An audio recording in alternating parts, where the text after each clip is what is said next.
let's take off this engine cover. This cover right here pops off like that, and then there are some slip joints on the back where it just slides in, and that's it. That's all it takes to take that cover off. Here are the rubbers that hold it on, and here are the little slide-in joints that go on the back. But then we've got the cover off the motor. Next up, we're going to take off our intake assembly right here. Okay, to take off the air intake, what we have to do is we first have to disconnect it from the filter housing and over here from the engine. There we go. Over here from the engine via these two screws. These two screws I use this driver here. This is a 5/16 nut driver. This is what we'll be taking that off with. And then once we get this off, we can pull it. We also, let's see, can't remember. We have to watch out for some coolant connections down here. They're just brackets to hold in place. I think we will not have to disconnect the mass airflow sensor, but let's get started on that. First off, we are going to pull this guy off. Not pull it off, just loosen it up. Okay. Then this one right down here.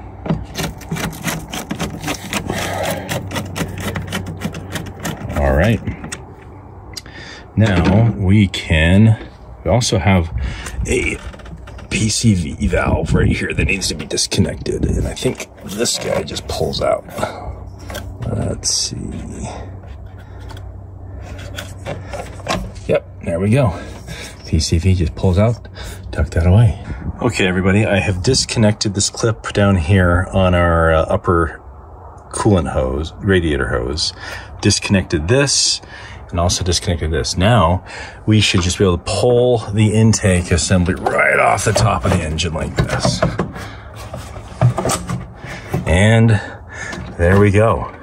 Look at all that coolant on the bottom of this. This engine has been slinging coolant out of that weep hole, which explains why in this driveway of mine, we continue to find a small puddle every morning. Okay, now we can see the whole engine. Here we go. Here's the pulleys that we'll be removing and replacing today. Here's this next thing we got to do is to remove the serpentine belt. And then down there is our lower radiator hose. That one, we will be replacing that as well today. And then we can get a good view of our water pump assembly right here. Okay, next we're going to show you how to remove the serpentine belt.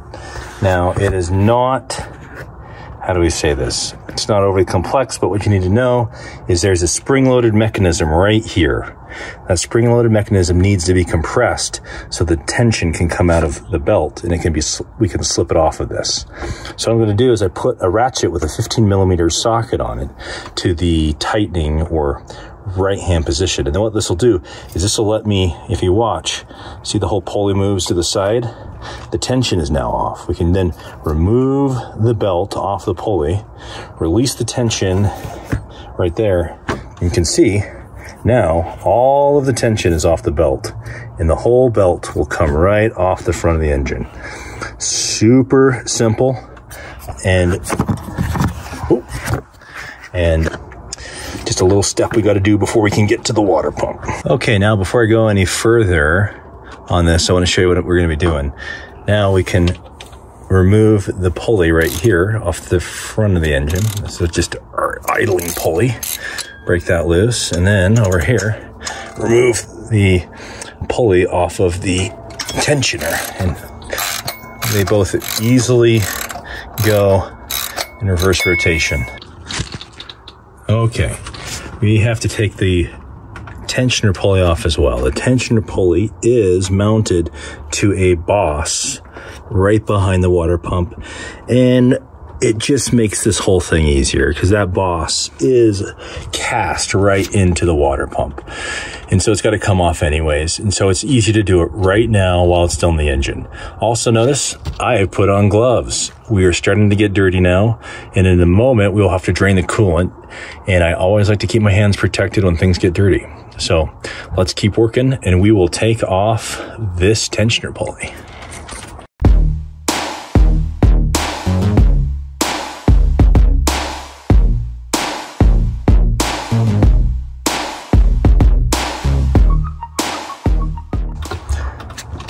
Okay, pulley is off. Next up, we've got to disconnect all the coolant hoses. Like this one, this is our lower radiator hose. We have 2 heater hoses right here. And we will disconnect the upper radiator hose as well because it's required to replace the pump. We'll also be disconnecting the upper radiator hose up here too later for filling the radiator. And then we'll also be disconnecting the radiator hose right down there. Kind of see it. Oh, there's a clamp on that hose. Interesting. And there's right down below it. Let's get started on that. Okay, before we drain that, I want to show everybody what's going on down here. We have a catch basin for our coolant that's going to come out of the bottom of this thing. That's because there's this nice little mud shield down below that kind of just channels it in there. Okay, now here is our water pump. This is what we're going to replace. We do not need to remove the thermostat housing. We've got a new one. It will come off with the unit. There are 6 bolts that hold this on. There are 3 on this side. 1, 2, and there's another one down here.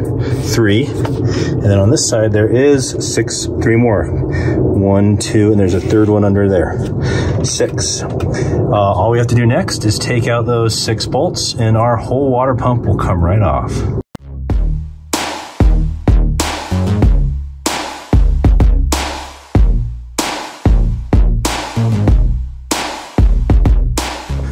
Okay, now we're going to just grab our pump. You can see I took the 6 bolts out, and I forgot to mention those are 10 millimeter screw heads on there.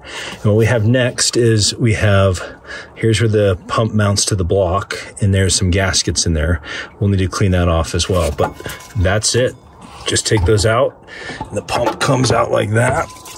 There's some more fluid that we need to get out. Hold on. Okay, looks like we're out. And our big gaskets came out with the pump. Okay. That's good to note. You do not want to leave an old gasket on. Our new pump comes with new gaskets, and we'll put those on before we install this one. So let's just take this out. While we're looking at it though, let me point out to everybody what was going on with this one. Now underneath here, it's kind of hard to see, down in there is a bearing weep hole. And as the pump fails and the bearing and the seal fails, it starts dripping coolant out of there. It's actually a nice little warning feature so that you can know that your bearing is going bad and your seal is going bad before everything fails, because your pump will still work a little bit. Well, eventually it won't. The bearing will destroy itself, but it's a nice warning that says, hey, this pump's about to give you problems. Okay, so everyone can see what I did is I used a razor blade to clean these off. Now, these new engines, they don't leave tons of residue. Modern manufacturing means the tolerances are pretty tight. We don't need to use RTV sealants and stuff like that on that, but be careful with the razor blade that you don't scratch the surface. With these gaskets, I recommend you just pull the razor blade across. Unless you get a stubborn spot, then you can push. But generally, you're more likely to scratch the surface if you're pushing. So I'm going to recommend that you pull on these surfaces with your blade to clean it off. And it only took a couple minutes to get that cleaned off. So you can see, there we go. There's the engine block ports where our new pump will go.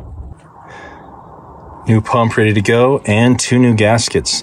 Now, the way I install these gaskets with the pump, it's a little tricky, but what we will be doing, I'll put the gaskets on the rag so we don't dirty them, is I will put one of the bolts, the top one, there you go, through the pump, like that. And then I'll do that on the other side as well, over here. What that will do is that will give me a place to hang the gasket on as I install it, because they'll want to fall out of there. And as long as I can get the top fastener in right here into the hole with the gasket on it, it should line up and I should be able to put the rest of them in. But let me show you real quick how this is going to work. So here is my new gasket, and there is my fastener hanging out. You can see the square goes on the bottom like this. So we will put that in there. Now, you can see though it's going to pivot. So I'm actually going to put in 2 fasteners. I'm going to put a second one in right behind it. And the second one should locate it. And the reason I'm not putting the bottom one in is because it's hard to get to. And I only need 2 fasteners to locate this gasket.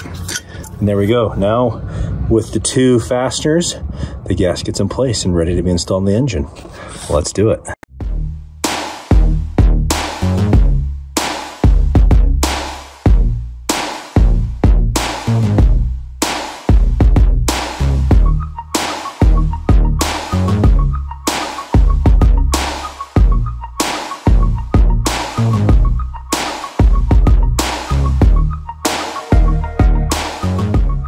It's now time to install the thermostat housing, and new thermostat housing bolts. The thermostat goes into the water pump on this engine right there.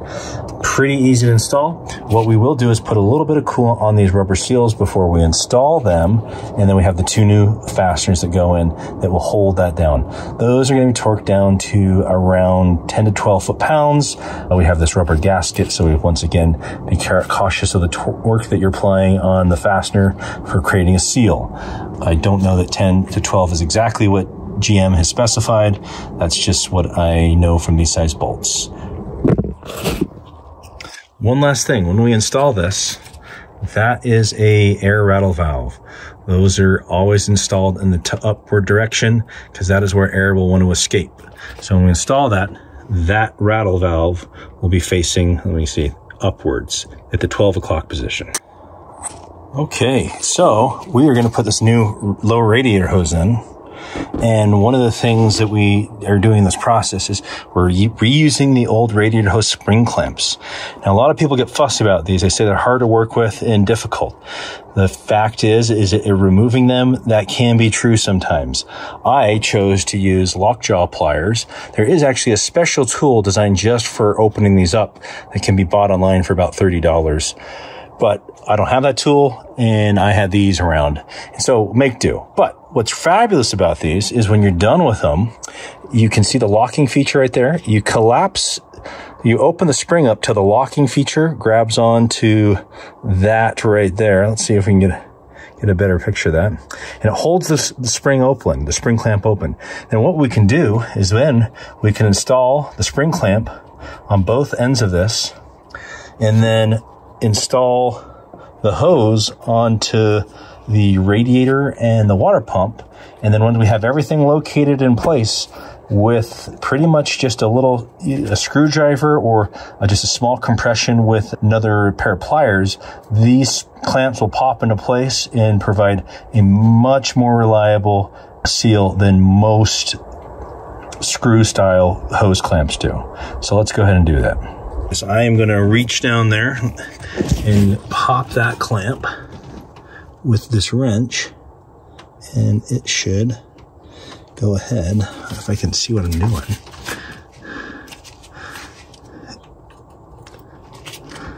There we go, just grab on. And there we go. You can see the clamp just grabs on there, nice and tight. Good seal for our new water pump thermostat housing. Okay, let's talk about what just happened there. We put the pump back in, we connect it, we put the lower radiator hose back on, put the clamps on, reinstalled the new pulley with the tensioner, two 15mm bolts there, plus a 15mm in the center. And then we also installed the idler pulley with its 15mm bolt there. All of these bolts are about 35, 38 foot-pounds. Install with torque wrench if you like. And the last thing we need to do is connect our upper radiator hose and then fill the system back up with coolant. Oh, and we also need to put our serpentine belt back on. Once we do that, this job will be done. Okay, now let's show everybody. We've got the serpentine belt back on now. What you need to notice is it wraps on the bottom and almost comes all the way back around the pump here, and goes down around your steering pump, up to your alternator, down to the tensioner pulley, and then, to the idler pulley, then to the tensioner pulley.